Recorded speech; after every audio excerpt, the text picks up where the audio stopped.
Hello there. The question answer is informative enough that worthy recording. So the first week's recording is already on YouTube, and I will copy a link to MS Team later. This week's recording starting right now, but the recording is been done by team on their computer. It's not on my computer.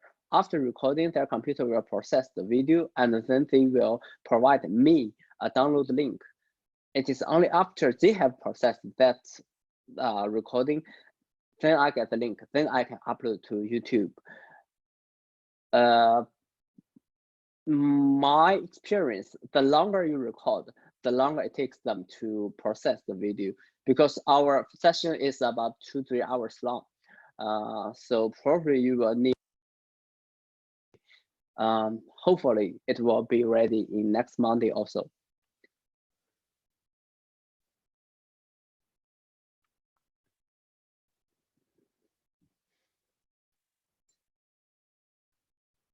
I enrolled in the subject yesterday. How do you recommend I catch up? You do not need to catch up, because this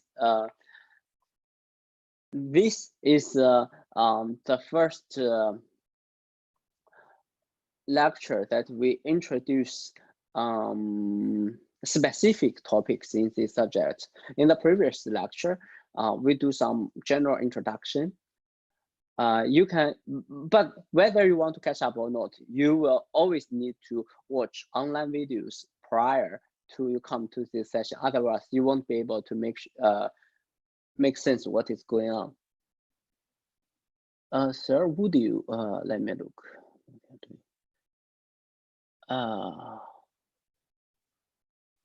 Okay, I got 3 questions on MST.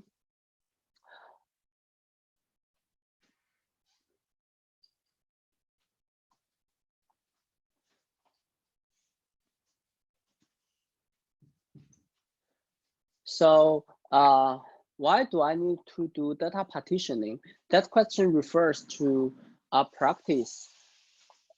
In last week, I have shown the procedure of do that data analytics. If you didn't record that, or you didn't watch that at all, don't worry, because we will repeat that procedure again in this semester.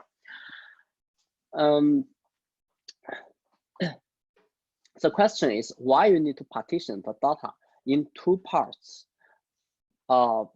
before you do any analytics. Please let me share a slide that I have been making for another subject, but of the same procedure. Bear me a second.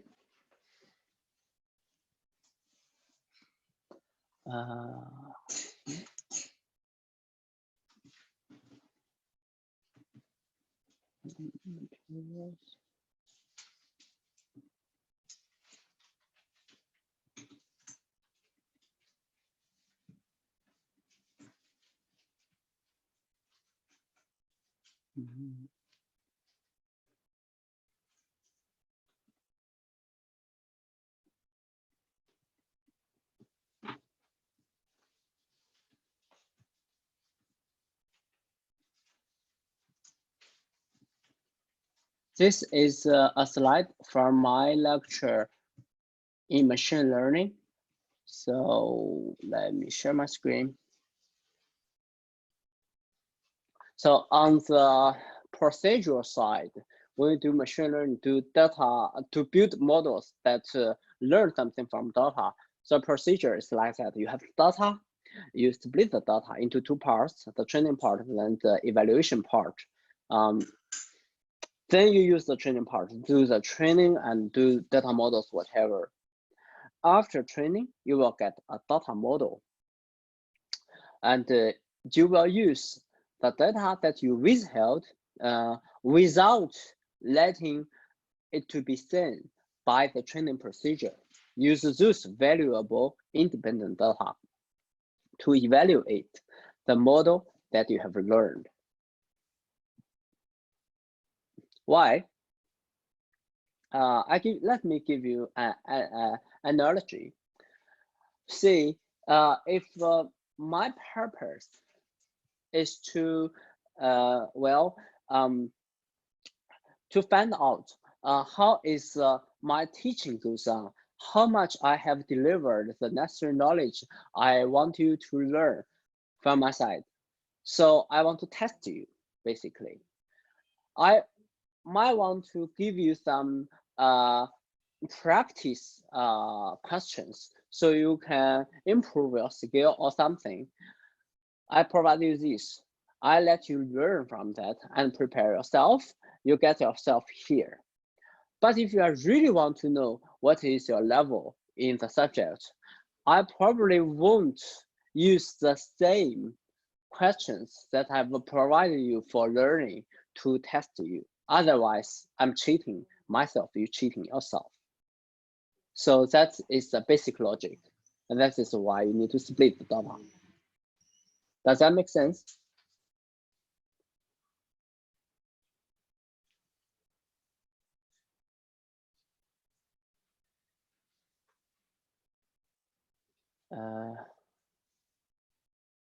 Let me have a look at the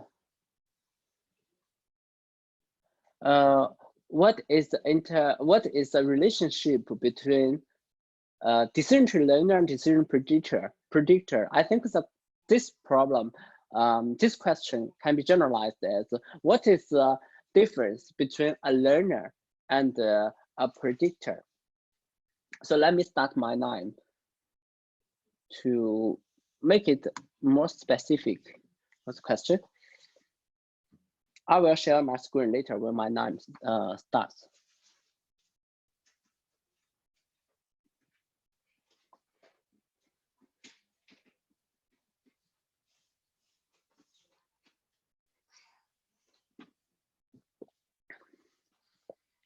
Much needed coffee.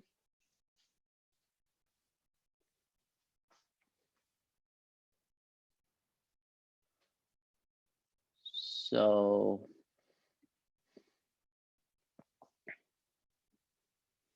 let's have a look. Let me share my screen. Okay, this is my name. And here are some notes. You see, this is the data. When the data comes into the memory, I partition the data.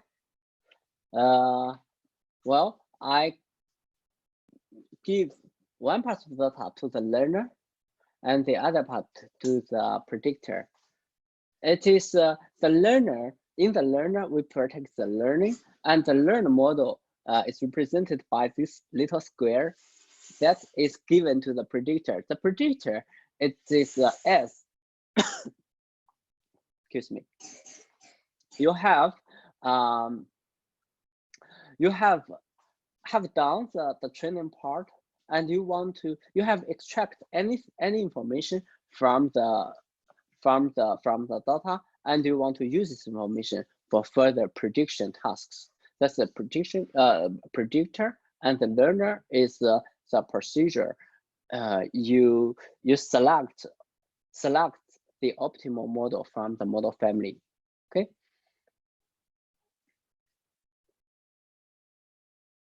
So where's my Zoom? Am I still online? Oh yes, good.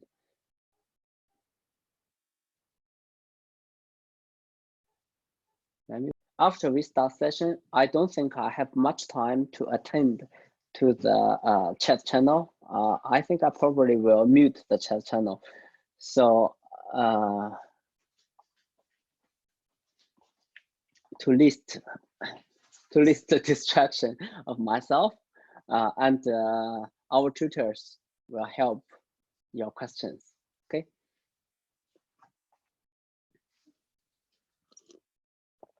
And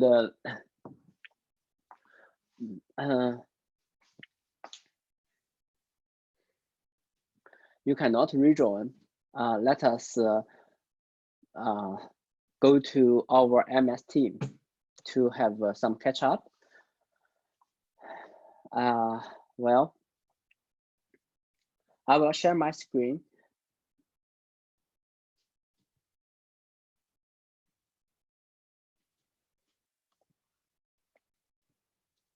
Another slide of today's lecture.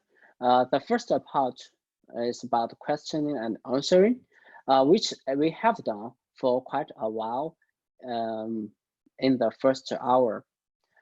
So for those who just joined us, welcome, welcome. Here is some interesting questions. That is from the back of my mind. Not back of my mind, it's just from my impression. People ask about assignment 1. I will discuss assignment 1 later in this lecture. People ask about recorded videos from last week, also from this week on. I said I have put up the videos on YouTube. I will share the link on our MS team. The link is already on UTS Online.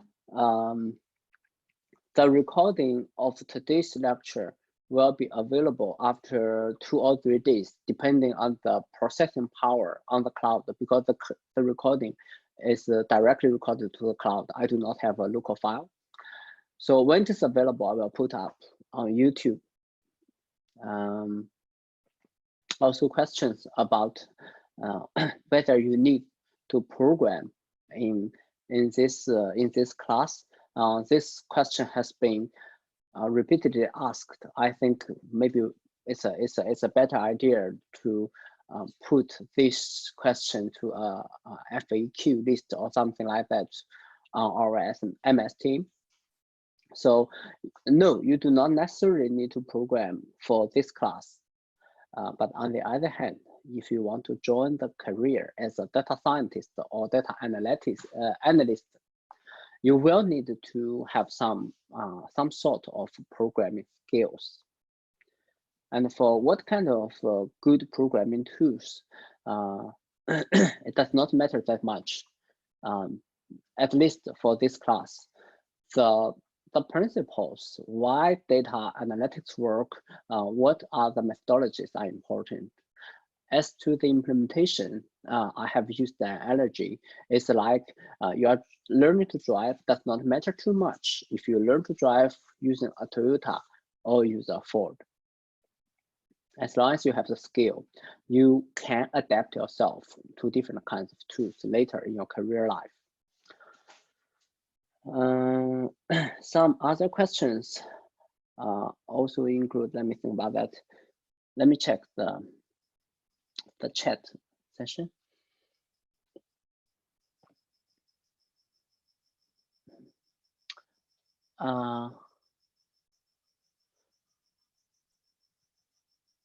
What is the code for Slido? I do. The short answer is 31205. I do have allocated the Slido code, but I do not encourage you to use the Slido code. One thing is the Slido event expire in 1 week.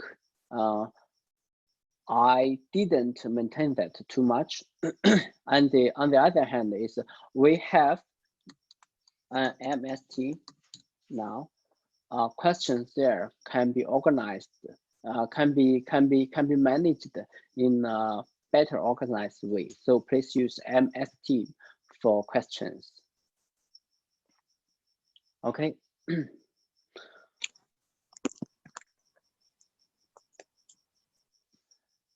I think because I have been here for an hour and have addressed some number of questions. We have left maybe 10 to 15 minutes for more questions.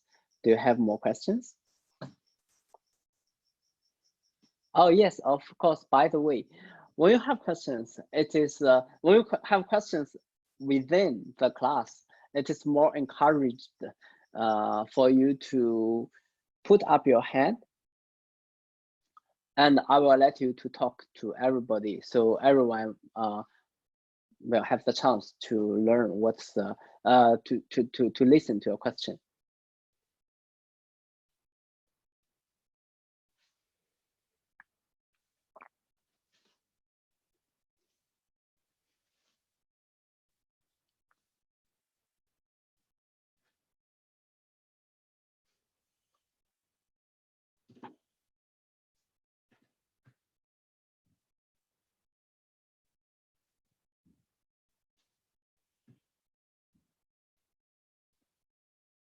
Message.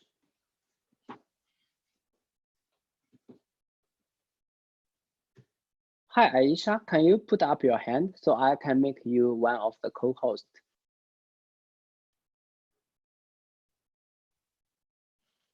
Okay, good.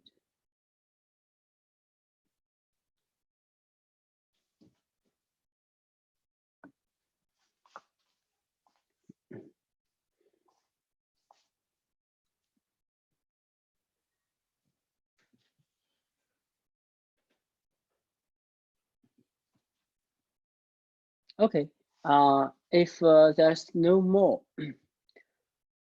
questions for now, let us have a look at our quiz. This is the next activity. To share my screen.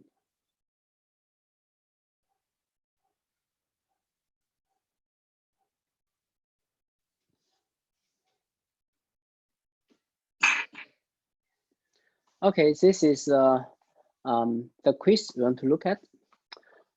Those are please try to give it a rating and try to share your opinion to the class. There is no associated mark, so that does not matter. It does not matter to make mistakes about this quiz. Perhaps the correct answers is not so unique. The first question: what is the difference between supervised measures versus unsupervised measures?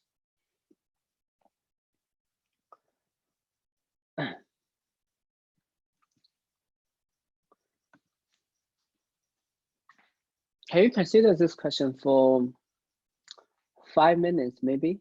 You can Google. And after that, please share your opinion using your own words.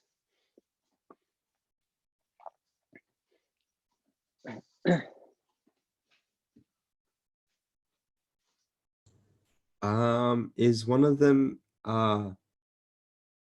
one that you so supervised is one that you maintain, you look at, and then unsupervised is just a method or something like that? They are both referring to procedures to extract information from observed data. So there are two different kinds of tasks. One kind of problem, we call them supervised, and the other are unsupervised. So what are the difference?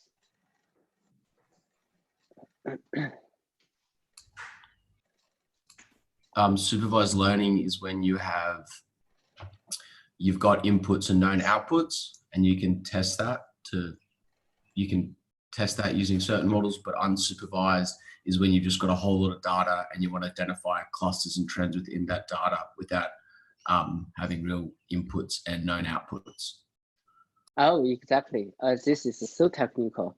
I don't think I need to add any more points on this respect. Exactly, yes. Maybe I can provide an example to add to the points. Let me share. Can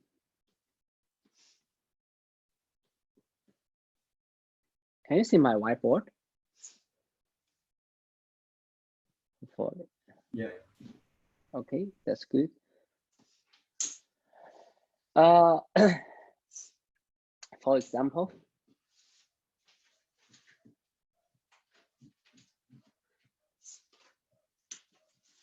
if those shapes are data,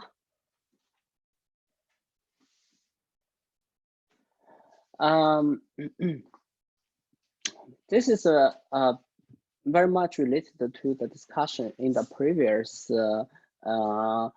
general introduction by Paul. He talked about exploratory and predictive data modeling. Okay.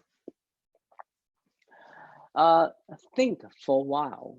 You are a guy live in ancient Greek. That's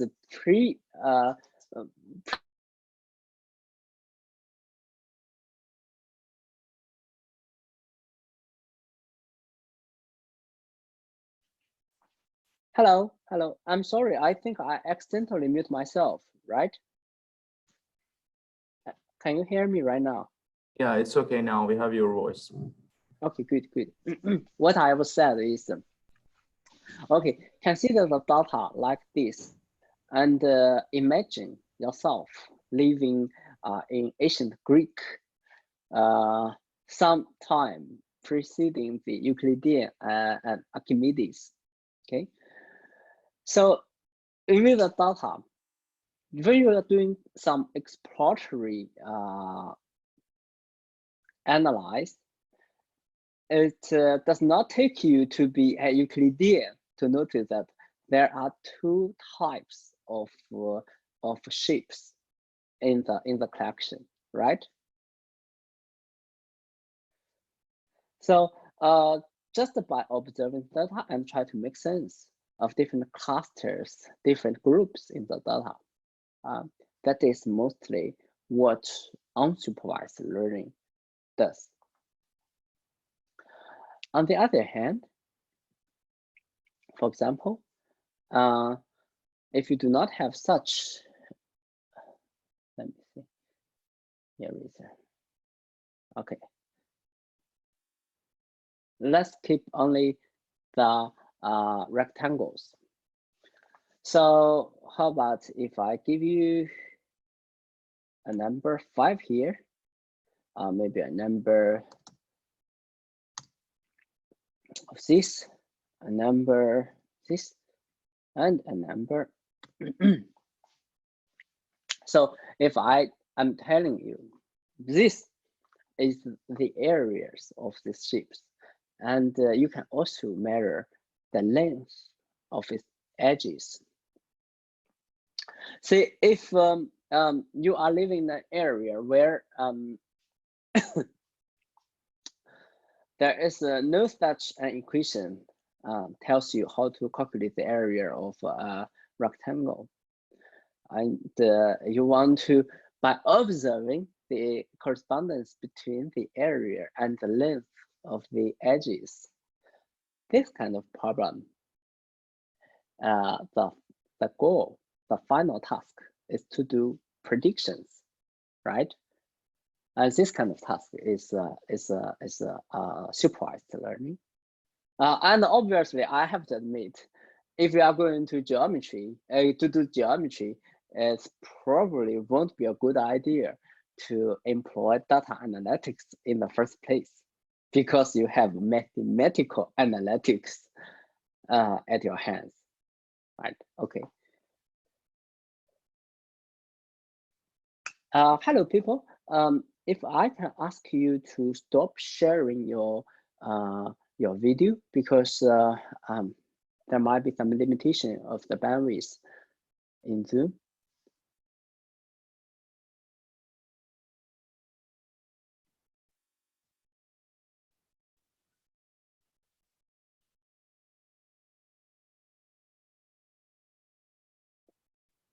Oh, thank you. Animal.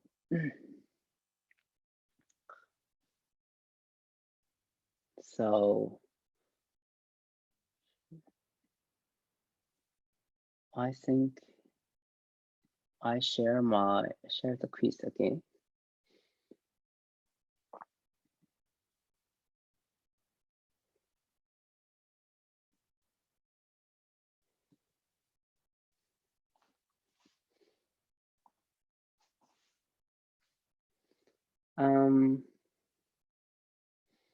Now the second question. Well, that is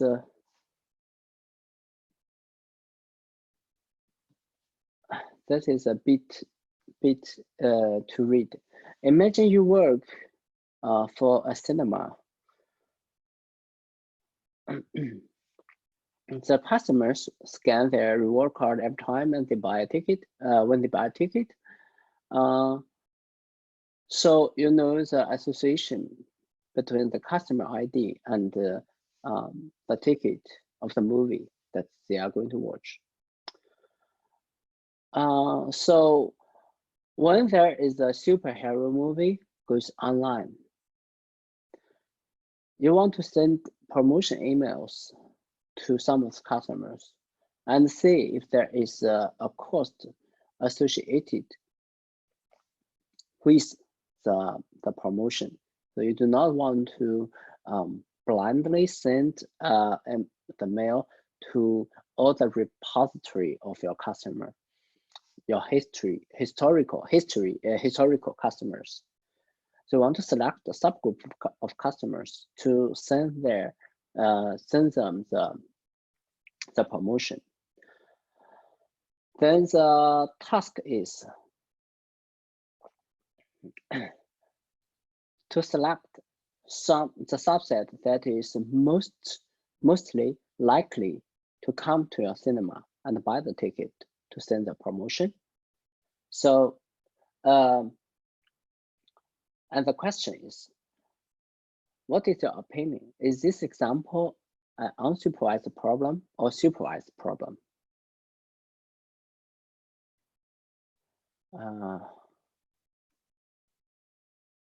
So.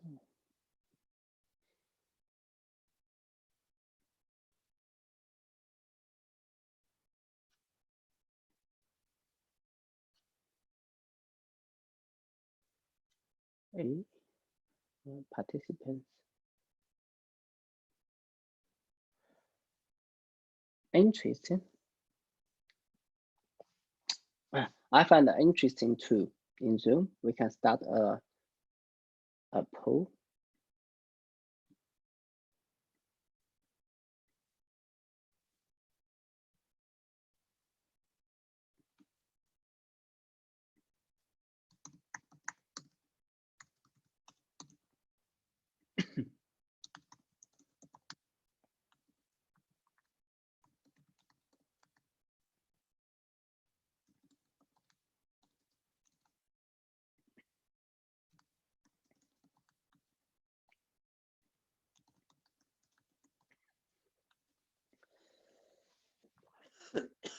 It's fortunate I have a common code right now. If it's in a real world class, this is difficult to explain. So now please do not try to stop your antivirus software on your computer. It does not matter. Okay.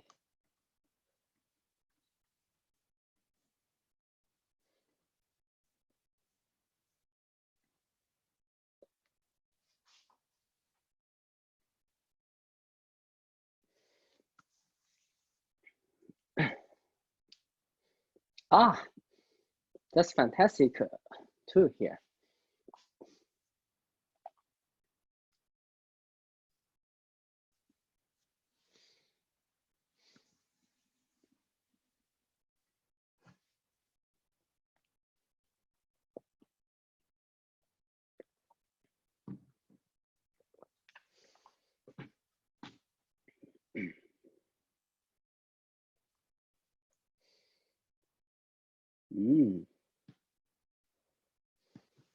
There's 70 people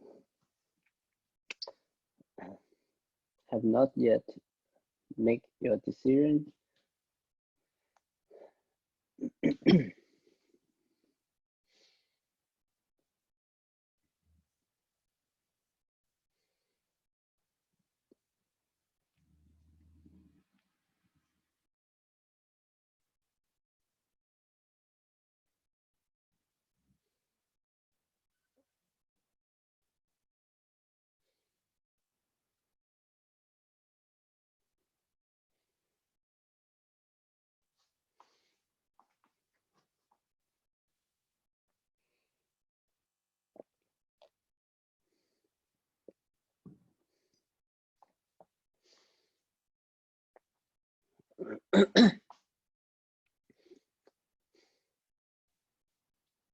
Okay, I will give the poll 1 more minute.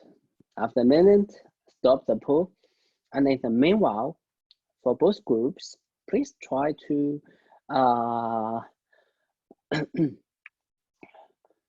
make some statements. Try to explain your choice, why you choose that to be supervised. And for our minority, especially, why you choose to consider this problem as unsupervised.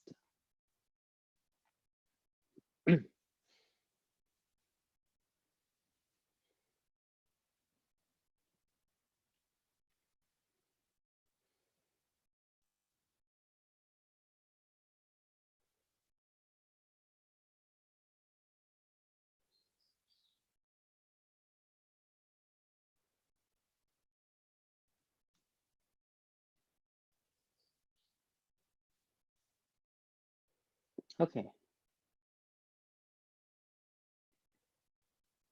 Let's end the poll.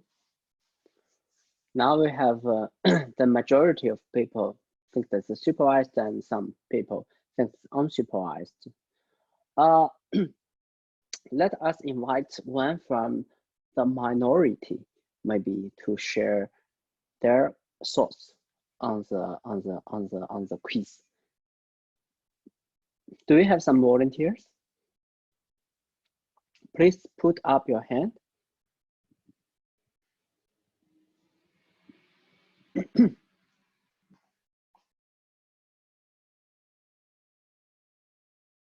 No one?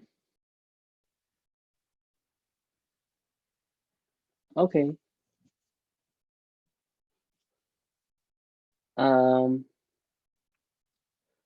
Who have chosen supervised? Can you share your thought? Please put up your hand, people. That's good, Sean. Hi, Sean. Hi, can you hear me? Yes, good. So I chose supervised because based on the previous definition of a supervised method, you said that supervised pretty much means that you make predictions based on calculations or based on assumptions.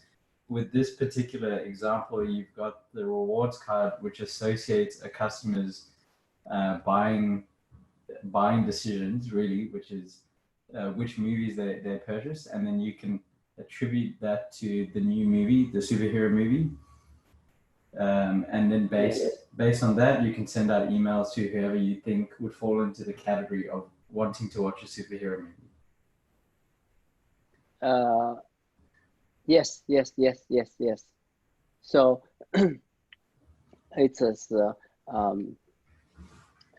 it is boils down to use some attributes to predict some target value. Is that what you mean? Yeah, exactly. You've got the attributes through the rewards cards. Okay. Fantastic. Yes. It is a supervised learning. Sure. Hi. Yes, thank you very much. One of our tutor, please explain to people how to put up your hands. Okay. And for the result of the poll, I didn't realize that not everybody can see the result of the poll. I will show my screen, let you see the result. So.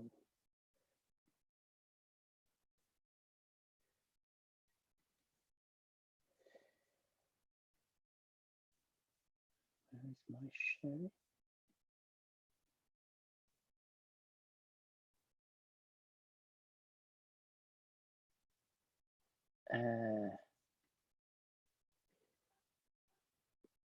So this is the result of our poll. 92% of the people have chosen supervised.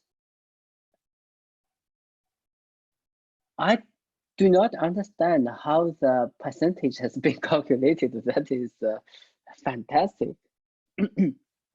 Fine. Now, as you know how to put up your hand, do we have anybody from the minority? Give us a minority report. Why you think that is unsupervised learning? That's good, Alan. Hi, Alan. Unmute. Hello, can you Hi. hear me? Yes. Yep. So I actually voted for supervised, but then I thought again, I was like, oh wait, hold on, that doesn't seem right. So, but Okay. yeah, I couldn't change it, but so yeah. Fine. Then why it is unsupervised? I'm approaching from sort of from a different angle because I myself still don't quite understand what unsupervised means. But from my point of view, I believe supervised method should be that you have this set of test data, you have the input, you have the output, you are the teacher, you are letting the machine learn how the input goes in and how it generates output. That's what supervised machine learning means, which contradicts to this question, which you clearly don't know the output. Yeah, but yeah, that's how I draw my conclusion from. Yes, exactly. I agree with you. I think you should. I think when you try to consider this problem, you should feel a little bit confused. If you didn't, perhaps you haven't think that thoroughly. Let me show my whiteboard. Okay, clear everything. Yes, okay. All joins. So if, for example, you have movie like that, then we have some attributes of movies, such as the actor,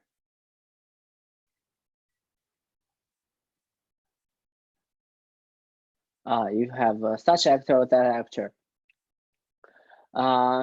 Maybe you have the plot, some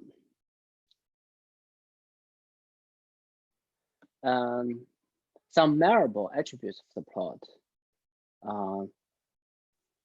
given a very not so artistic measurement, such how many people died in the first 30 minutes in the movie.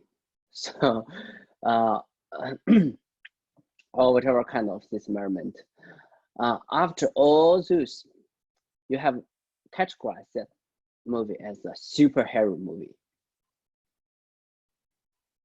Okay, or maybe you can call it superhero-ness. So maybe with 93%, that is a superhero movie. If you have maybe Spider-Man, it's definitely a superhero movie. But when it comes to let me find some example. King's Speech is probably won't call it superhero movie at all. But there are some, action movies that is with some drama, with some superhero. So by calling the superhero itself is a kind of classifying the movie. So probably you have some very observable attributes here. And these are the attributes of the movie. And then you have your audience, your customers. C0, C1, say you have very good business. You have C9, 9, 9. Okay. And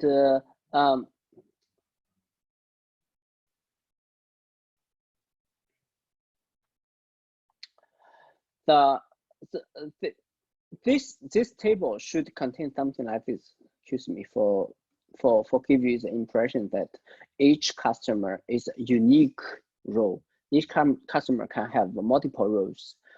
Then this customer, when it comes to this movie, the customer decision is not buying.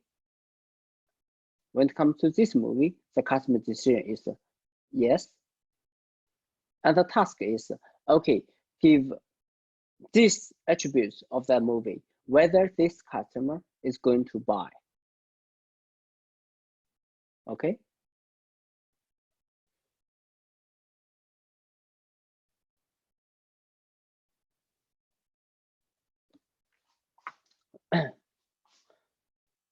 So if you understand the question in this way, this would be obviously a predictive question. This is supervised learning. Okay. But in the business world, since it's not always this clear, this problem can be formulated. Actually, it is the most naturally formulated in this way. Say,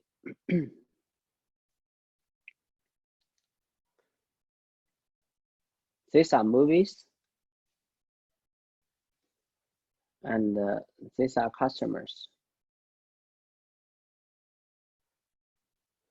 Then you have a huge table, and each column of the table represents a movie, and each row of the table represents a customer. So in terms of the number of the columns, that might be something like tens of thousands, or at least thousands, something. And with respect to this dimension of the table, that could be some millions or tens of millions when it comes to maybe large business such as Netflix.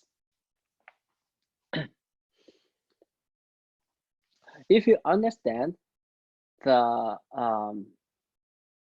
question in this way, so look, in this kind of the data, each movie, it does not have its independent measurement to define it as a movie. The data point of the movie is defined with respect to the customer's reaction to the movie. This movie, for example, the Titanic, I need to put Titanic here. It's defined by, okay, for these 10 million customers, those customers have watched the movie, have bought the movie, or have rated the movie using different, with that many stars. And on the other hand, for a customer, the customer, you do not have the name of the maybe you have the name. You do not have the like a credit card spent habits or whatever kind of personal description of the customer. A customer is defined by the customer's movie watching behavior. So you have this correlation table of both the customer and the movie. And if you formulate the question in this way, it looks like you are going to make sense of the large collection of customer movie interaction data and try to group the customers into customers that are like drama movies, customers like action movies, different kinds of colors, and different movies. If you do that this way, you might think that is at least in the first step, unsupervised data exploratory task. And then after you have made sense of different groups of movies, then you might be able to link the new movie to one of the groups of movie, and they use that one group of the movie to predict the customer's potential reaction to the movie. Does that make sense?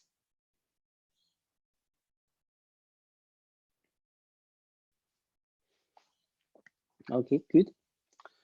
So this is a little bit extra than what is meant for this class. If you want a term for this, for example, if you are very intended to do business data analytics. This is one family of important skills. If you search the business side of that,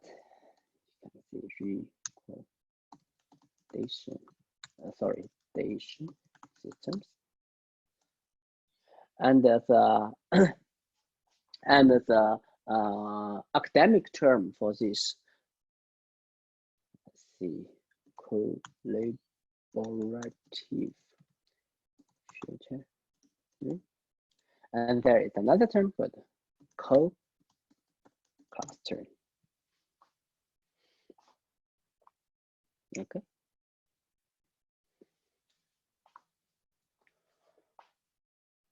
Fine. Let's come back to our quiz.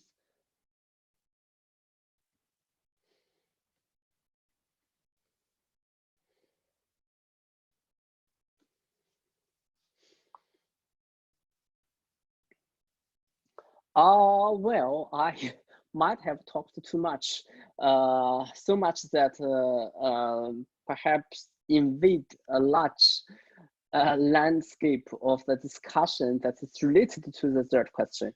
If the previous question is an example of a business question, so it's a specific, this is about practical word, this is about a very specific predictive question of try to find the lucrative customer group to send your promotion.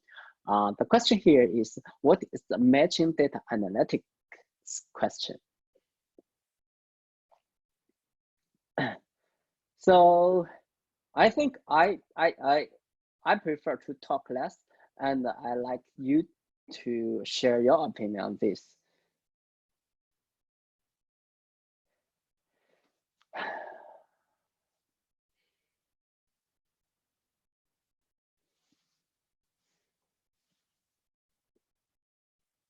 Do we have,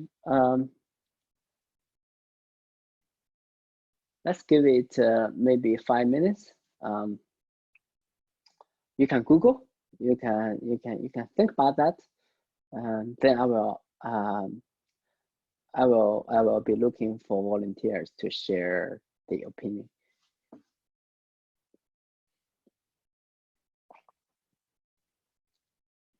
Let me, in the meanwhile, attend the live discussion in Teams.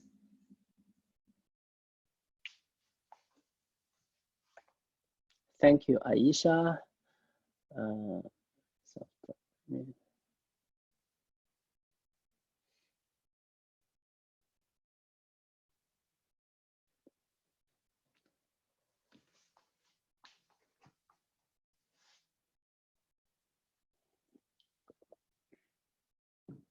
Where can I find the quiz file?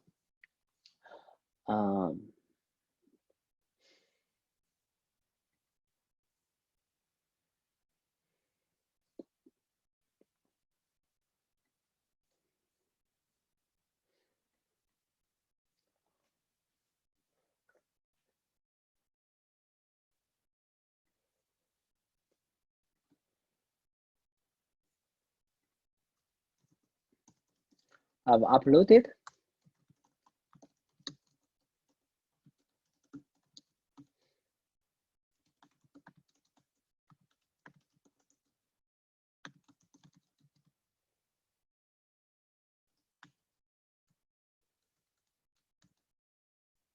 I have uploaded the quiz file to the live discussion channel, but I will move this file.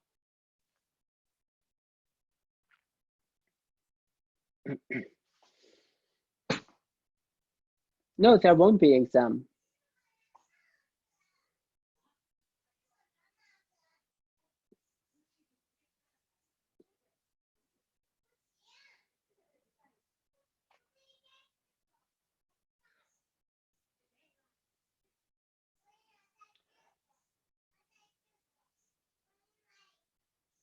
So the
So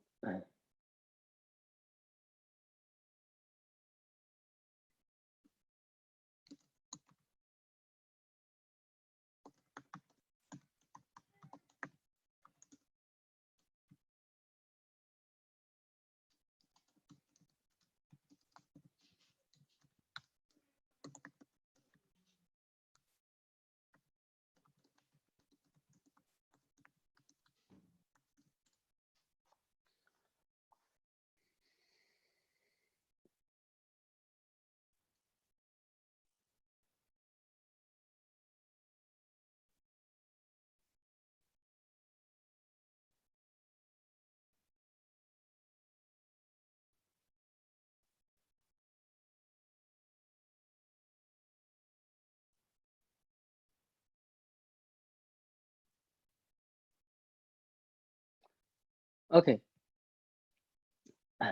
To be honest, the question might be not that clear. Hello. Yes. Where is my voice? Hello. That's Good. fine. We have your voice. Yes. Yes. The question is not super clear. But do we have any volunteers want to share the opinion about the data analytics aspect of the question?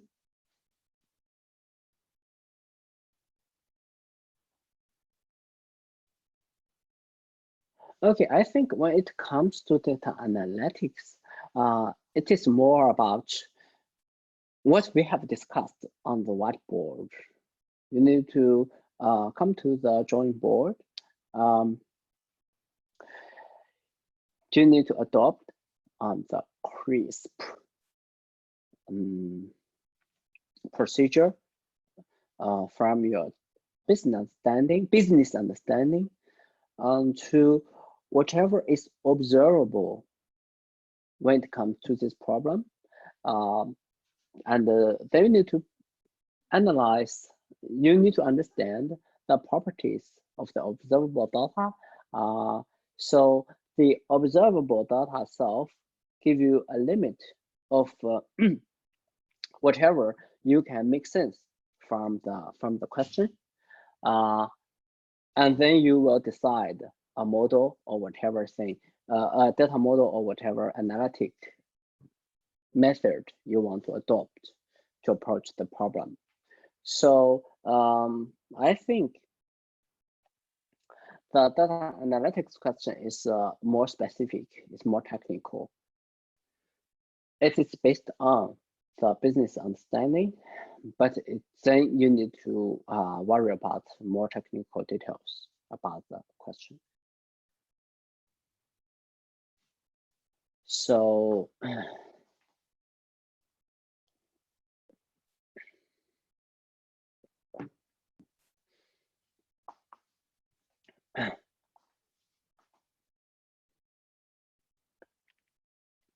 question number 4.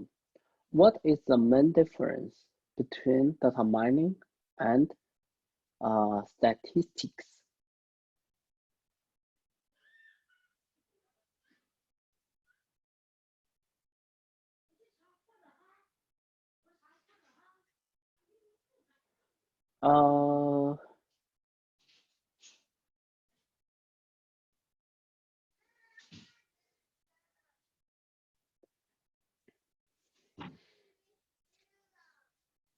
Can we have some idea about what's the difference between data mining and statistics?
I have just tried to make up another pool. Maybe not.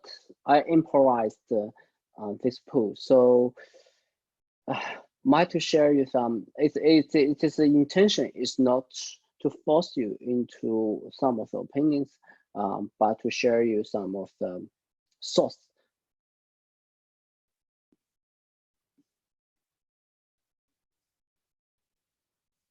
That is maybe related to the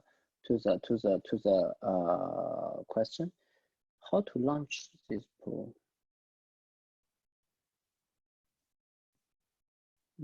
Probably.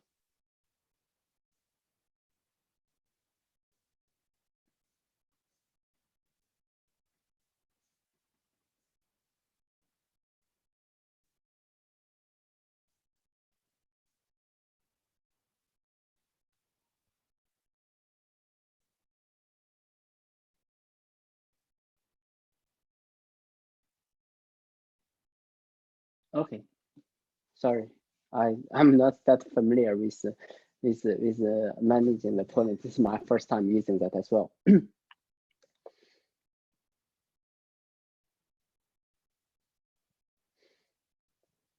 Yeah. So let me read out the choices that might not be that very clear.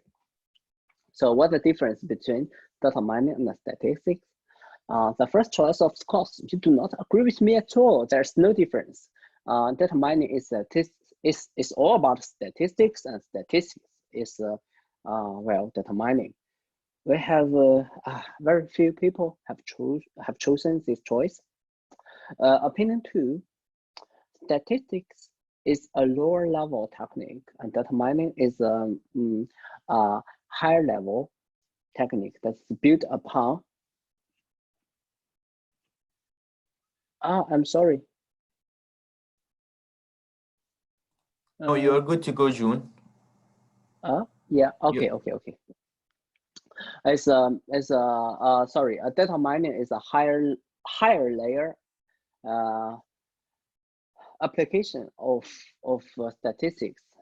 Is the relationship is like the network layer and the application layer in the internet layered model.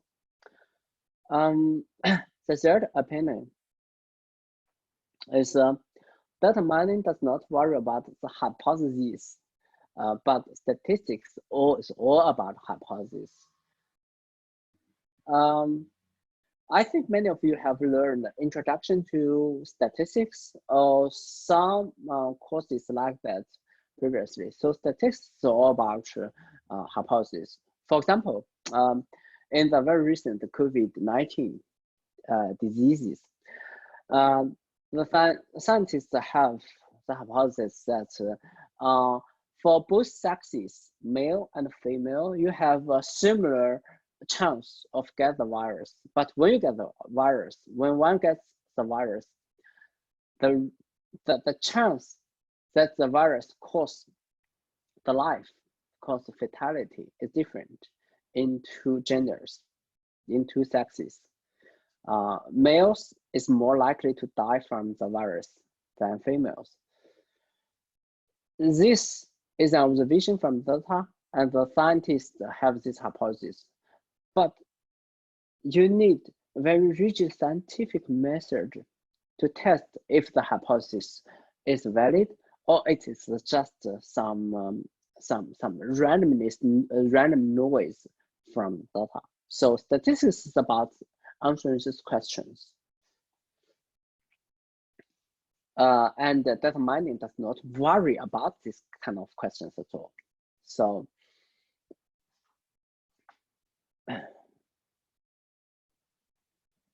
okay, although we have no volunteers to try to share your own opinion, but I think a lot of people have expressed your preference of those opinions. Let me share results.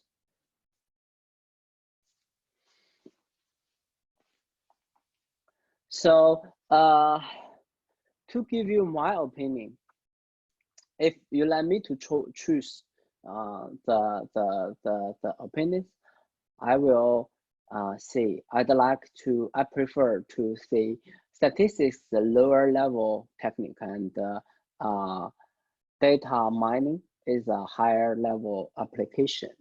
Why I'm saying that? In data mining is about hypothesis, but data mining put focus on the methodology, on the procedure, systematically study how you have formed the hypothesis in the first place.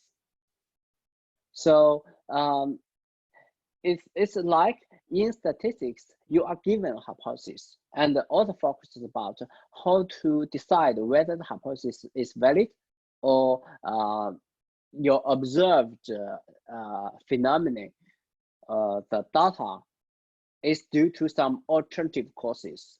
Your hypothesis is not that waterproof statistically.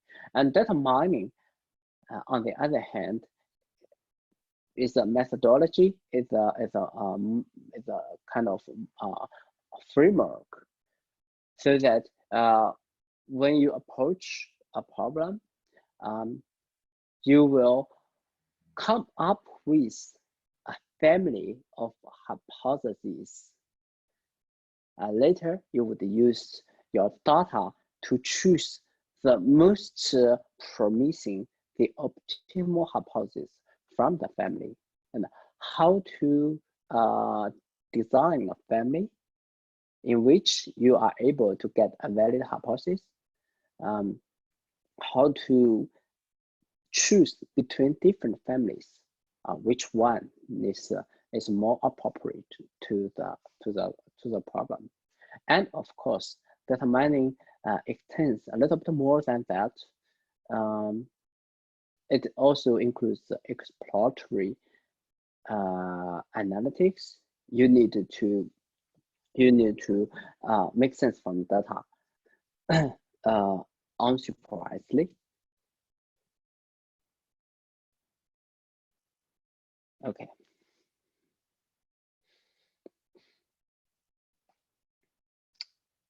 We have a few questions, few opinions. So statistical data is based on subjective and biased assumptions. That is a super good question. I cannot explain that to the details. We do not have that much time. But the short answer is all knowledge must come from some biased assumptions. Totally unbiased, without any assumptions, it is very difficult, or it's impossible to extract any knowledge from the data.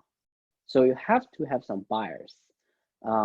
Therefore, you will be able to learn anything from the data. And of course, the data might tell you that you are so biased that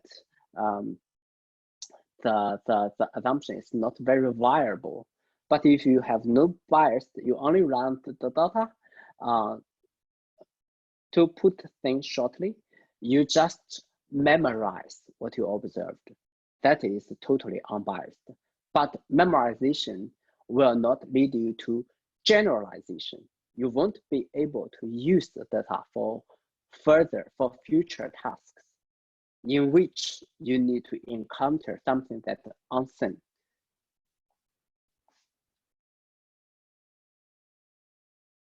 That is pretty much I've said. Data mining is basically about to generate, to come up with a hypothesis that is testable using statistical methods.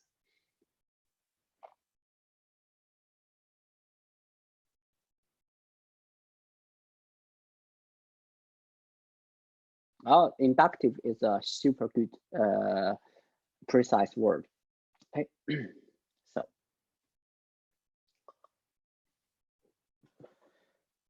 Where are we now? Still in the quiz. We need to speed up a little bit. Stop sharing this and close the post.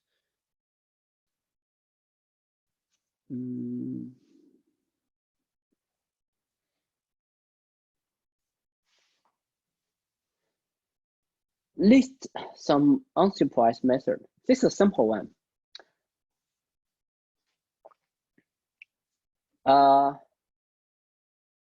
Please think about this problem, this question for 2 minutes, or you can just Google it.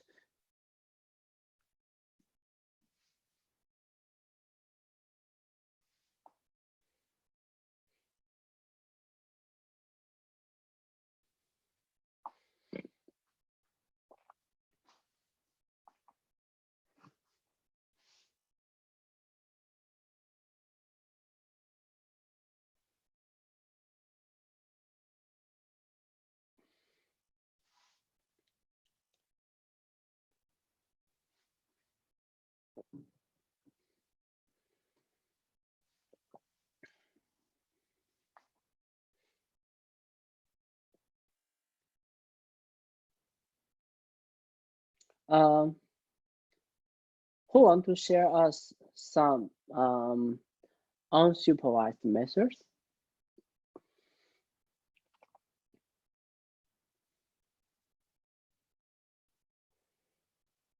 Some interesting ones.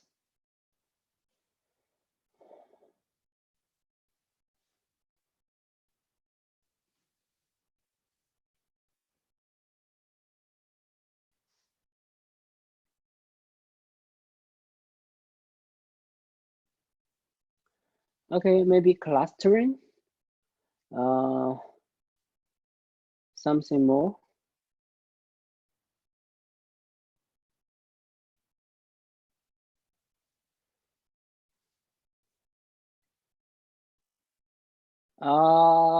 Association.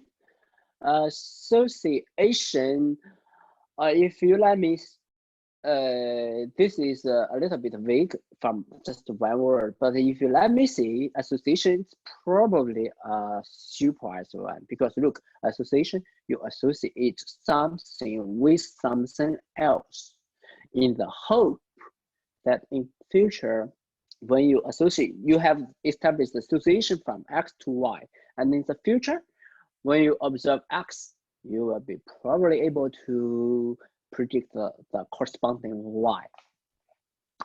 Expectation maximization. That is, well, where did you learn this highly technical term? That is amazing. It is a very important method to train. This is a training part. This is to train unsupervised models. This is the training method for unsupervised method. Clustering, association, association room, that's okay. Neural networks. Neural networks is a computational model that could be used for supervised learning and could be used for unsupervised learning as well. Clustering K means good kind of clustering. Concept description. Is this a data analytics or the concept description?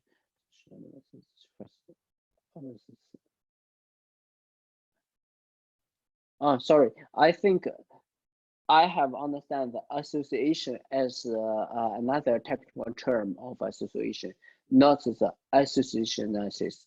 Association analysis is association is more addressed to the previous question, association rule mining. So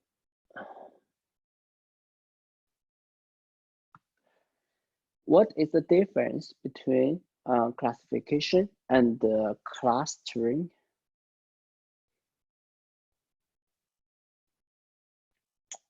I think we have been discussing this point for long enough. It's easy. Classification, you have a target variable, a goal for prediction. Clustering, You just want to make sense of the data, right? Clustering is kind of unsupervised method, and classification is kind of supervised method. So let's come to the more interesting bit of this class.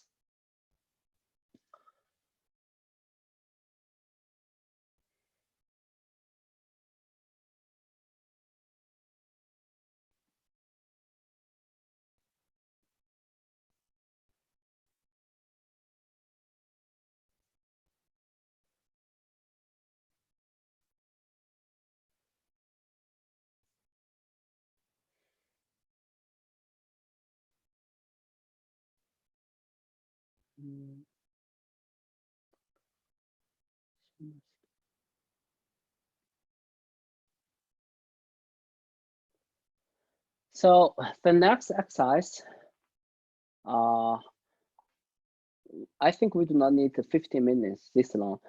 Please use maybe 5 minutes.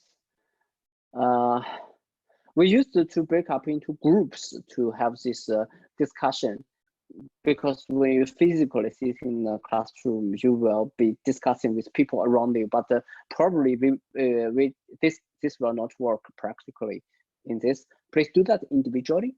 Go onto the internet and find some successful stories and horror stories of data analytics. And when you finished, maybe in 5 minutes, please report back.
Hello, everybody.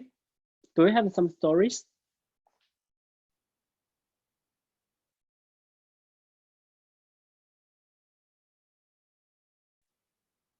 If you have some interesting story to share, can you put your hand up. I'm sure if you Google data mining or machine learning horror stories, you will find some interesting thing to read.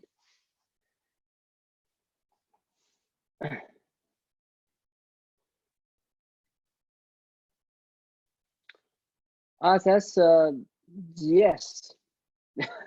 Of course, if you look at the horror stories, you will find the Cambridge Analytica. Can I invite you, Rafat, to share us the story?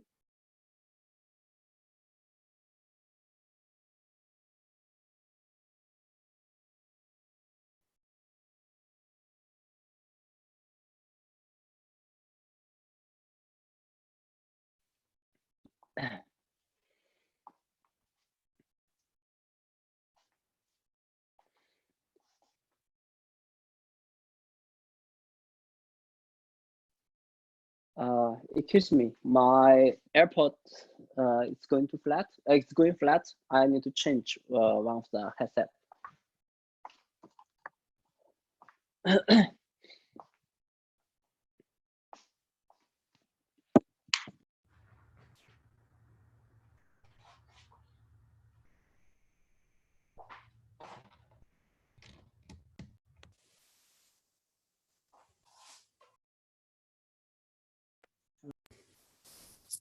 Hello. Hello, do you hear me? Yes, Hello. we can hear you. Good. Yes. Okay. Well, the horror story that was shared, that was mentioned, is a family of technique that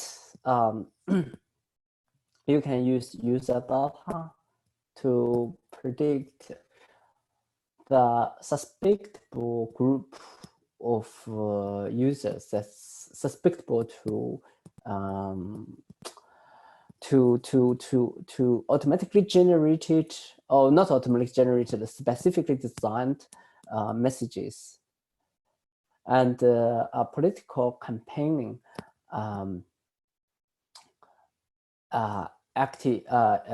campaigning companies or other kind of institute can use that to influence electorate. This is a big threat to liberal democracy as far as we understand it.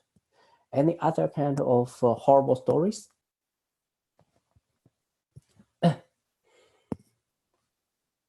Okay. You guys are shy. Let me maybe. Oh, that Equifax, that is horrible. This is horrible, but not so well. It's hard to see, but as far as we know for now, the Equifax is a huge data leak of private sensitive information. A large amount of such information of a large group of users has been disclosed. This is disclosure of data is obviously one of the very sad, very horrible story in the big data area. But as far as we know, it has not yet been a successfully horrible story. I'm sure there are some evil people out there are trying, but we don't have the news so far that is on some large scale people have used the disclosed data to build a data model and specifically targeted some group of people or have achieved something that's from the analytics. But I'm sure when it's disclosed, such thing is sooner or later. Maybe I don't know, but you know. Maybe I can share you some story from my side. Let me share my screen. New share. From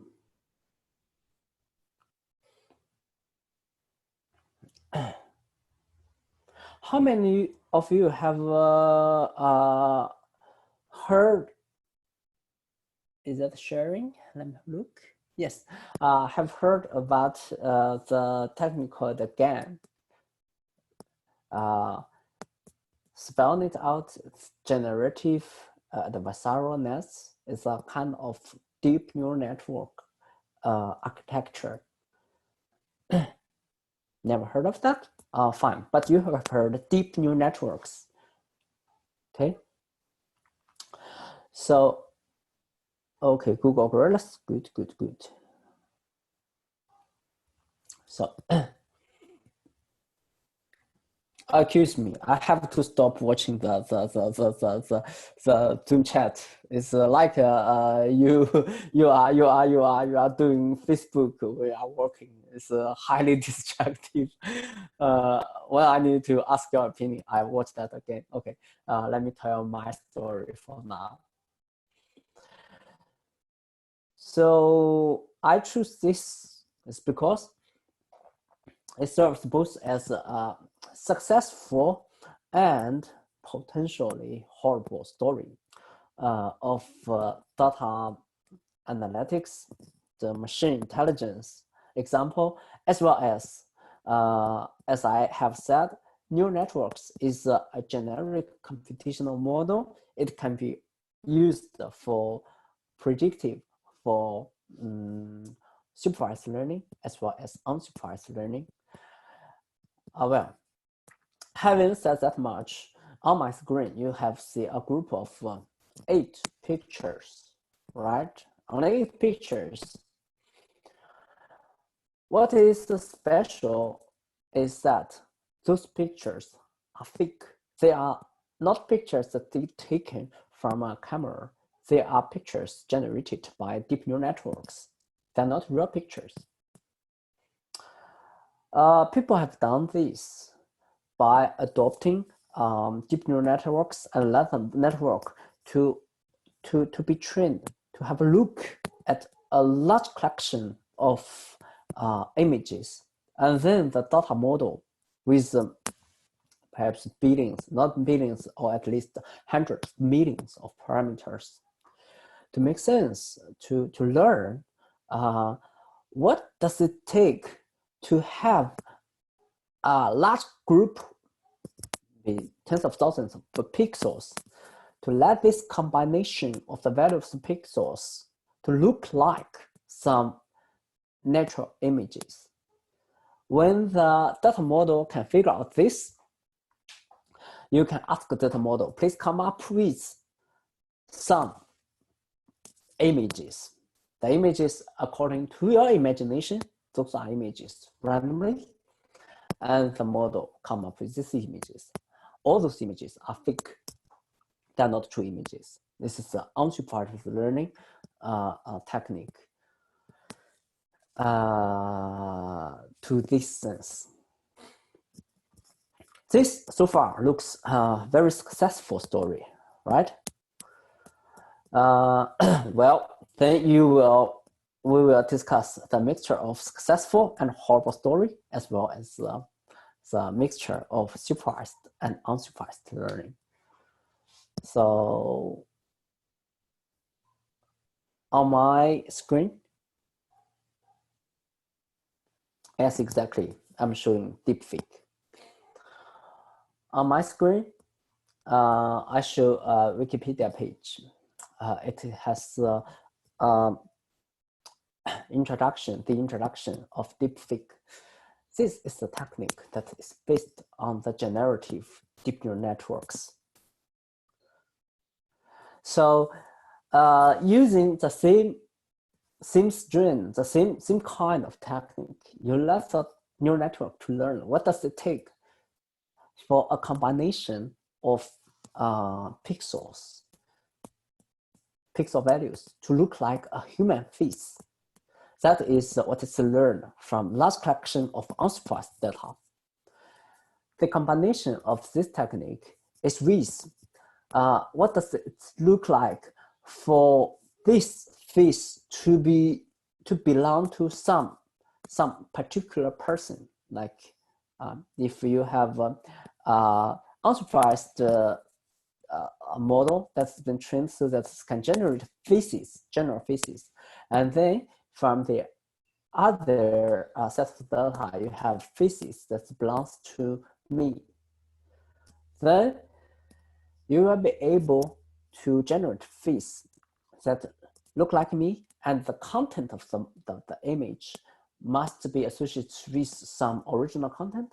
And then you can generate a sequence of video that seems to be my face is in the video, but it's fake. I don't think I don't think I need to help you with any imagination that how this could be so evil that becomes very, very horrible story. Okay. If you are interested, please read this article on Wikipedia. Sadly, maybe you know, it's a double blade sword. If you're interested, nowadays you do not only can read the articles, you can go to GitHub and download the code and try it by yourself. So stop sharing.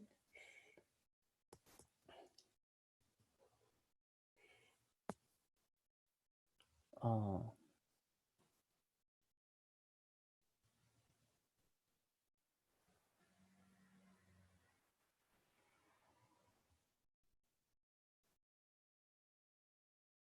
Okay.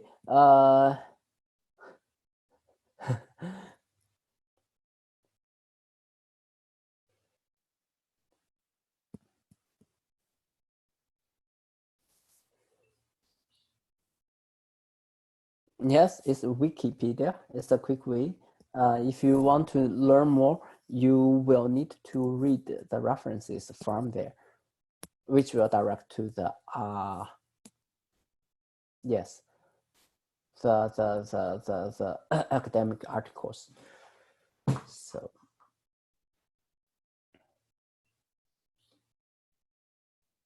where is my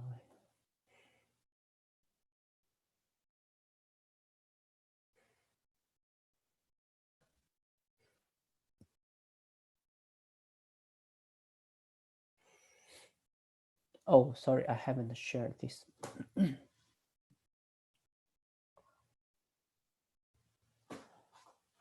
The next exercise is consider using data.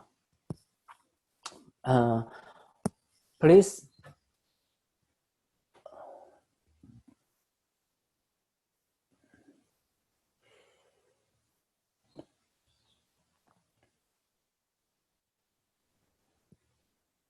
no.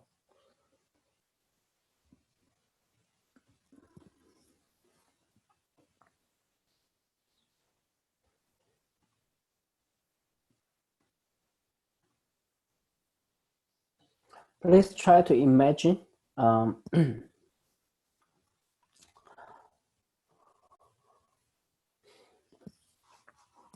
you are working with Telstra or some other communication company,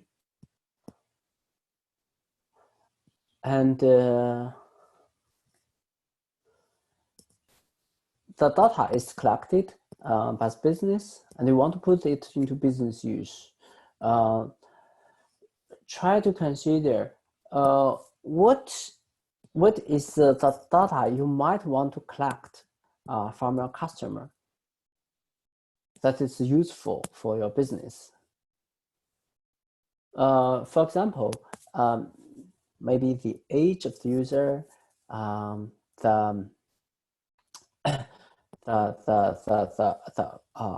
frequently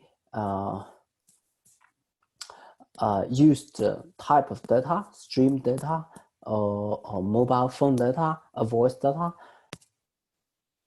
And I don't think we can do the second practice in this way. This is an entitled relationship diagram of the data.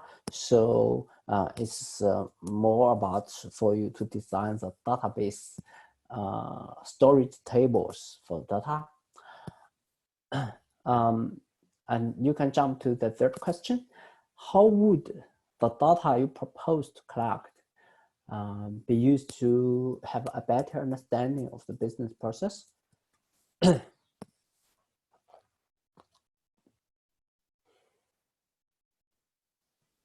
How could that be used?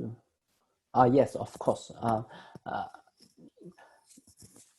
From the analytics, is there any decision to be made to improve the business?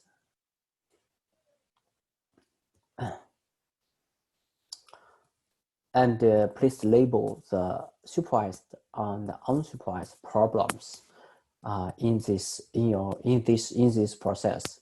I can give you an example, not the telecommunication company, but quite related to this question.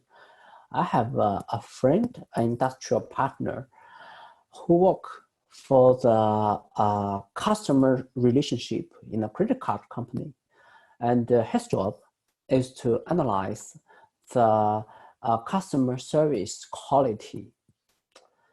And so the raw data is obviously the calling. When you call a credit card company, you often say, okay, this call may be recorded for the purpose of training and improving the quality. So they are not lying. They use the data to improve the quality. And in their business, they need to decide what kind of information they need to extract from this calling record. Obviously, you can, by listening the customers, you can the length of the conversation. When the customer leaves the conversation, is the customer just end the conversation or has referred to another department? How is the result of this handling? And when the customer finally leaves the conversation, customer may give you some quality assessment, stuff like that. So these are their data. Then they build a model from the data to predict whether the customer will leave this credit card service at all in the next future year. If the customer is ever happy with your service, the customer will become loyal. On the other hand, the customer may just leave your service.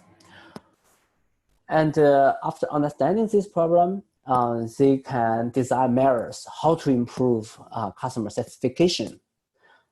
Well, the last one is for you to understand which are the supervised and unsupervised problems in this procedure. Okay, please give the problem maybe 5 minutes consideration, and we proceed.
Hi, you have such excellent ideas.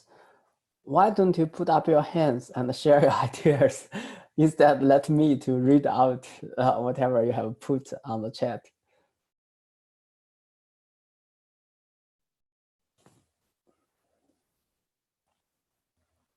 Anyone want to speak?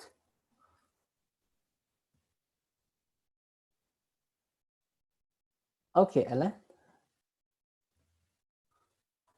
So a really simple thing could be Hello, data Ellen. usage. Do we have Ellen? Maybe not. I'm sorry. Hello, Sean. Hello. Hello. Yeah, I think Alan's. Do we have Sean? Yeah. Hello. Can you hear me? Hi. Luke, can you hear me?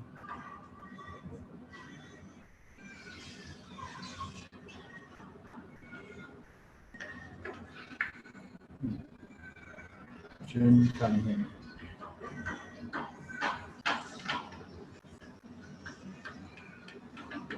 Oh. Can you hear me, June? Oh, I hear you. Sorry, it's my fault. It's my fault. I think my Zoom confuses the sources. Okay, fine. Can you repeat your answer? Yeah, so is the question about the first one, the list of data you think might be collected? Yes. Okay.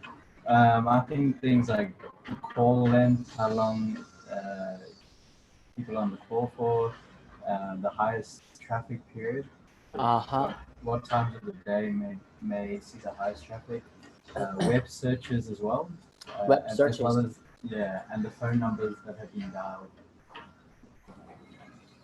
Oh, okay, fantastic. Yeah, thank you. So those are the but before you leave us, Yeah. Do we have a sorry? Let me start a new share so everybody can know what's going on. Can know what. Okay.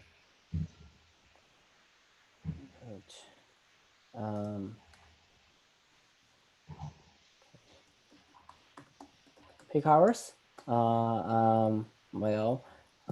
Web site test, and the third one is the Phone numbers dialed.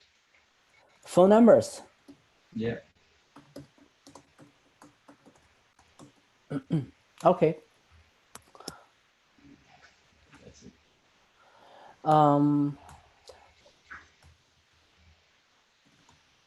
You could even put, I think you mentioned quality assessments. So you can use them to do quality assessment. Yeah.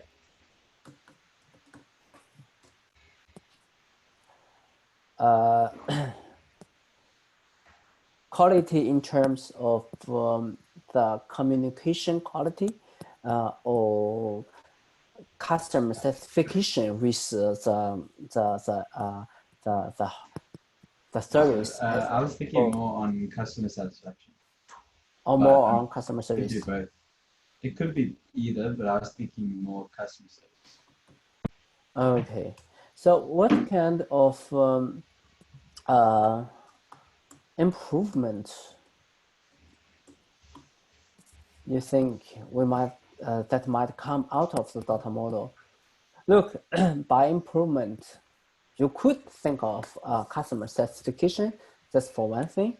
On the other hand, you could be a very evil businessman. You might don't want to care about your customer at all. You don't care about losing a customer. The only thing you want to care about is your profit. That is also a viable analytics problem. So what kind of improvement do you think that might come out of the model? I think for each variable, it's sort of different.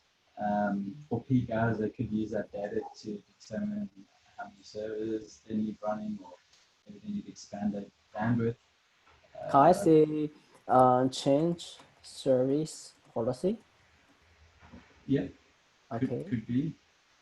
But for things like websites being looked at, I think that might be an invasion of privacy, sort of. Yes, this is a very good consideration. I was about to challenging you. If you record everybody's website browsing history, then Yeah. yeah.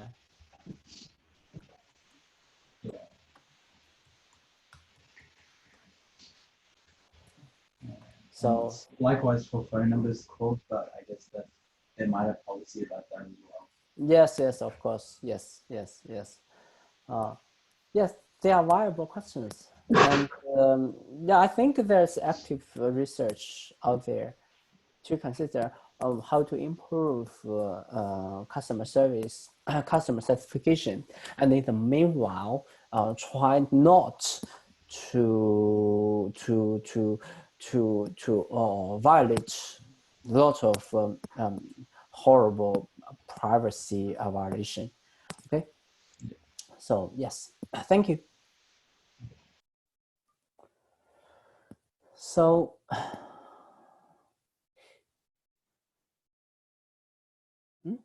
Don't we have shown already?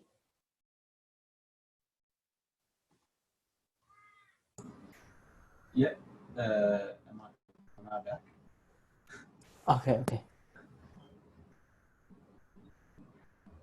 Was there another question? Sorry. No. I think it's just on my side. You get a hands up again. Any more opinions? Okay, fine.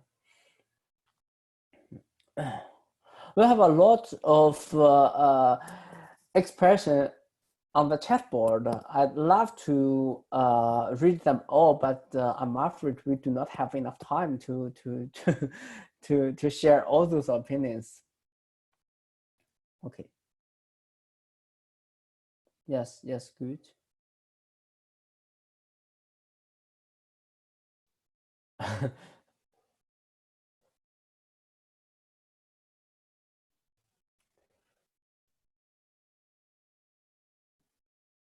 Okay. Michelle, you have a large collection of possible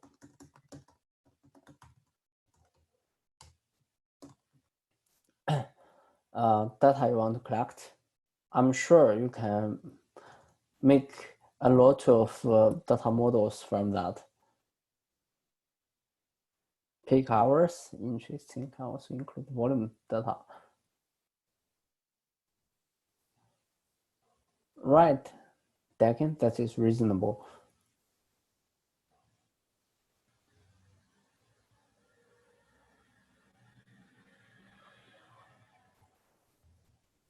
Okay.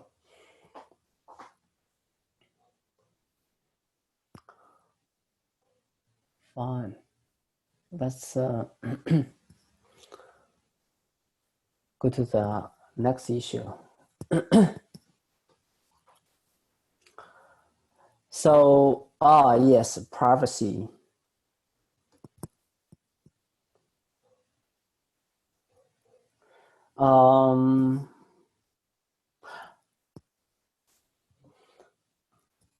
Okay, sure. The next issue is about privacy. Do anyone have a chance to, or in your previous experience, know this Australians do not call register?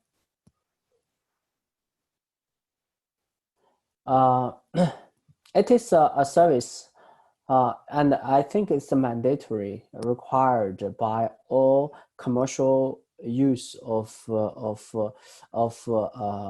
promotion by phone calling. If you register your number there, whatever commercial promotion, they must check the list there, the list there, before they make broadcasting type of calls. If you have explicitly said, please do not send junk mails, in this case, junk calling to my phone, they are not supposed to call unless that is like emergency or something like that. Okay, sorry. I think I have answered the what is it question. So I think you can do this reading later, read those industry standards referred to in this FAQ. And for the discussion, what do you think this do not call could affect the data analytics? I think, I'm not sure about you. From my point of view, I'd rather to let this do not call register work more efficiently. And maybe if you have ideas about how to make that, how that register could fail and how to address its failure, you can also share with us. Any opinions?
I have I have read one comment that is very relevant to the question.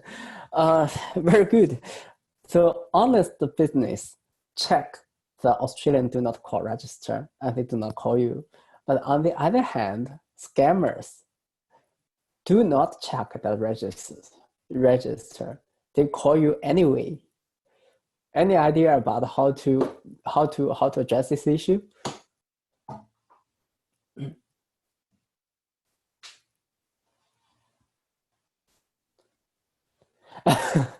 Don't pick up. Okay. Scam the scammer. The issue is, look, this registry is for customers to register a phone number. For example, I register myself. It is like you put a sticker on your mailbox. Do not send me junk mails. Then you will not receive promotions or goods catalogs each week. So if you register your call there, so promotion calls, that's those from Target, those from whatever kind of a coffee on the street, they won't call you because Australian government requires business to check this registry before they make calls. But unfortunately, scammers, those honest, those suspicious business, they do not check the registers. They call you anyway. They are called scammers. It's it's kind of well, yes. At least for myself, I did not have any good solution to this. I kind of whitelist my call. I only pick up for a calls from my contact, and I think I'm I'm much harassed. I'm much disturbed by those scammers.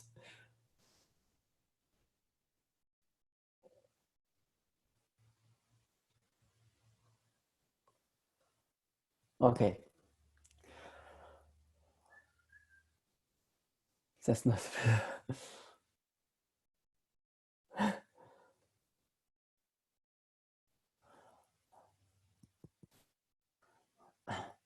But on the other hand, I'd like to invite you to also try to consider and understand how does that just affect data analytics.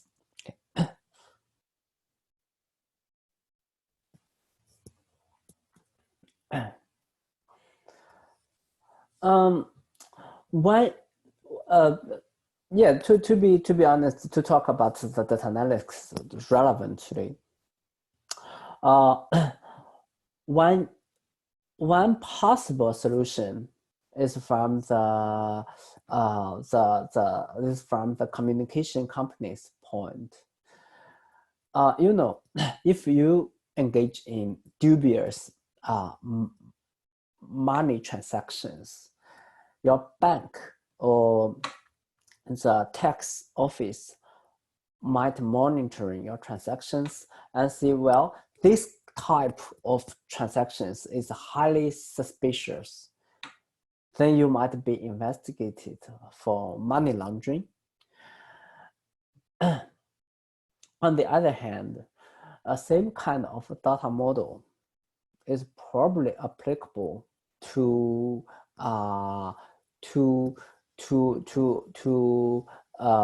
mobile or whatever kind of communication service users. If you are contact people in this way, you are probably scamming people, and your usage of our communication service could be under investigation. But on the other hand, of course, if you let me to talk about this, if you ask me opinion, by investigating people's communication pattern, it might be a privacy issue by itself. So to be honest, this is a difficult problem to solve.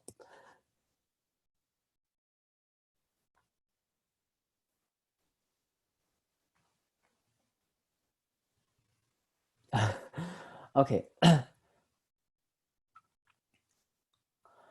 I think the last topic I want to talk in this lecture is a bit data processing. Basically, this is about the difference between file reader and CSV reader in KNIME. You would be able to access a data file. On the slide, it says it's on UTS Online. Now it is not only on UTS Online. You can also get it from our MS team. Let me share my screen. Yes. So if you go to this channel, the data analytics techniques, the files, there is a folder and only one folder, week 2. In week 2, we have the data.zip. If you get this zip file and unzipped it on your computer, you will find 3 files. I have already done this on my computer, so I can use my KNIME. Let me create a new worksheet. You do not necessarily need to follow me. You don't need to follow me in this step. It's simple enough. You can do this later. I don't think it's worthy a new workflow either. I just want to show you one point. So this is a file reader,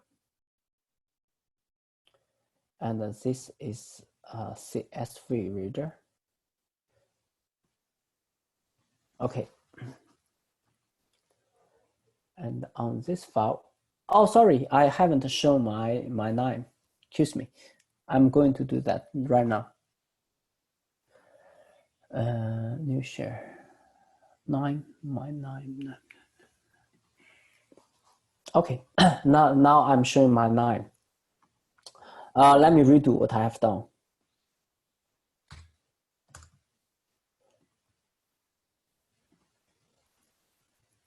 Okay. You do not need to follow me again.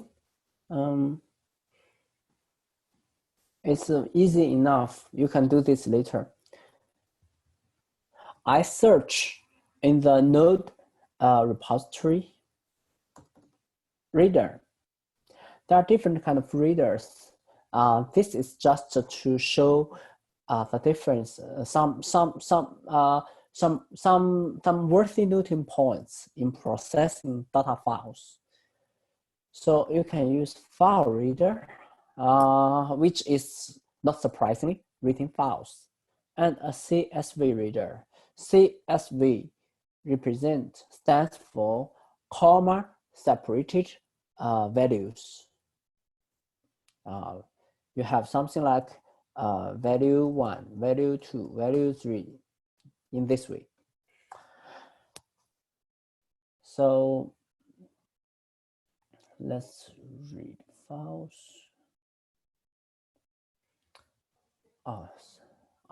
Sorry. I think Lime does not work happily with iCloud. So I need to put the zip to some local position. So bear with me for a sec.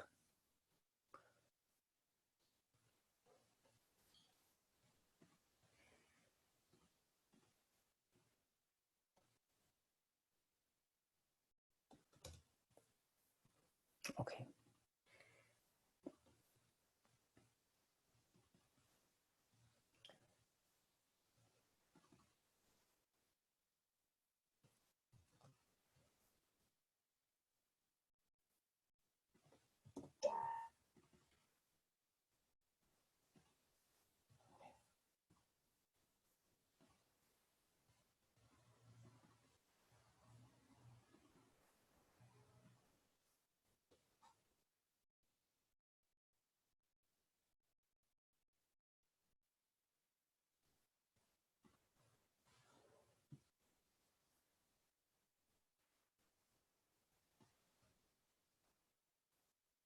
So it reads normally.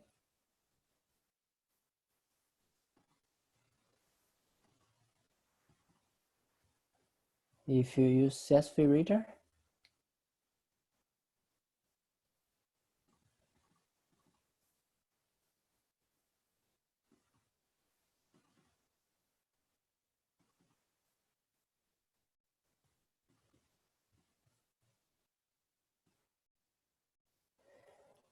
nothing is available. It doesn't read.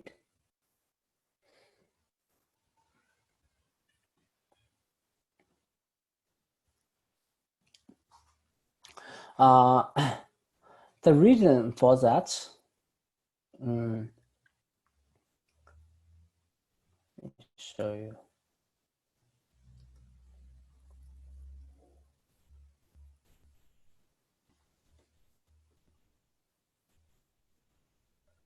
Okay.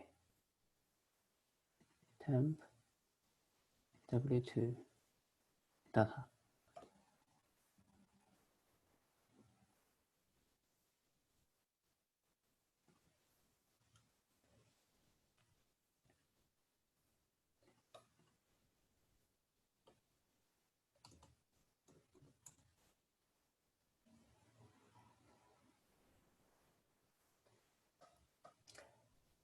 So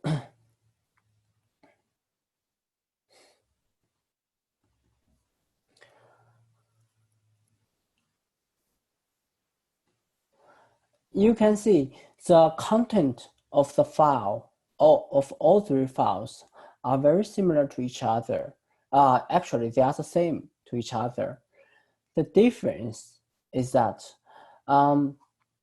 this file, it uses a return of cartridge. The let me check.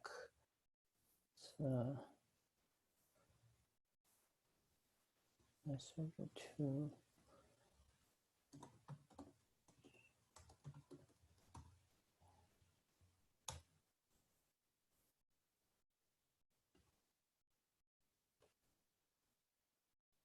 Okay, this is.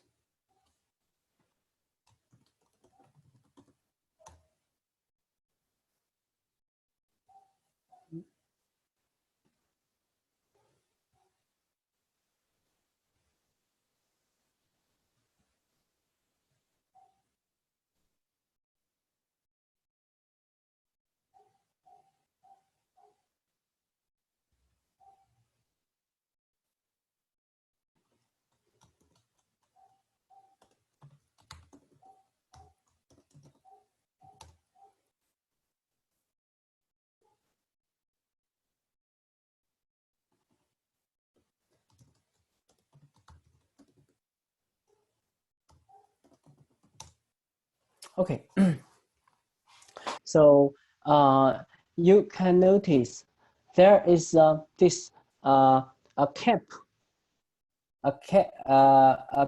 and so this is sample and M.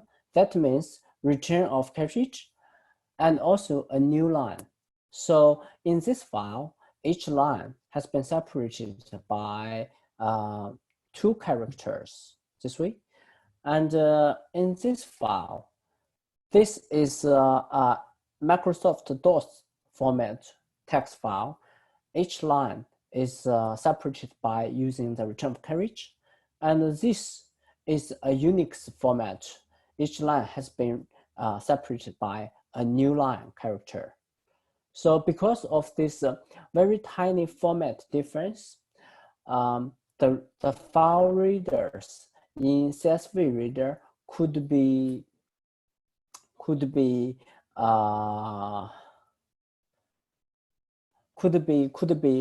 confused. Therefore, it allows you to provide it a row delimiter. Let me see if this works.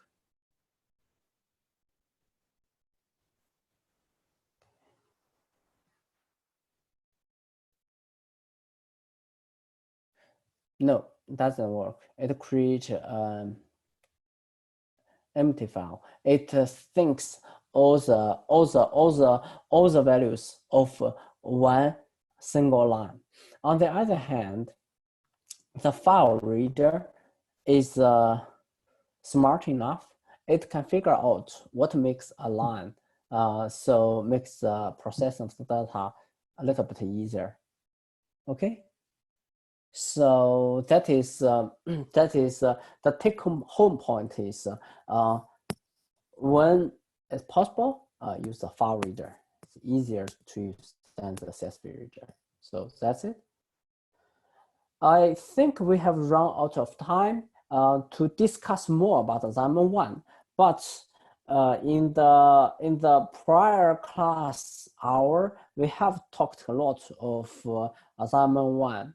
I would will organize some frequently asked questions of assignment 1, and I will put it in our team in this part.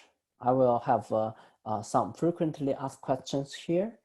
If you have more questions, please post here, and yeah, both myself and our tutor can attend your questions.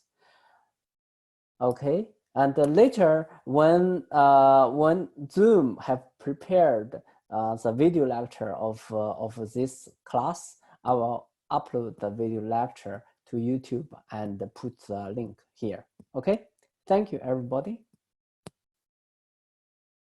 See you next week. Stay safe and healthy.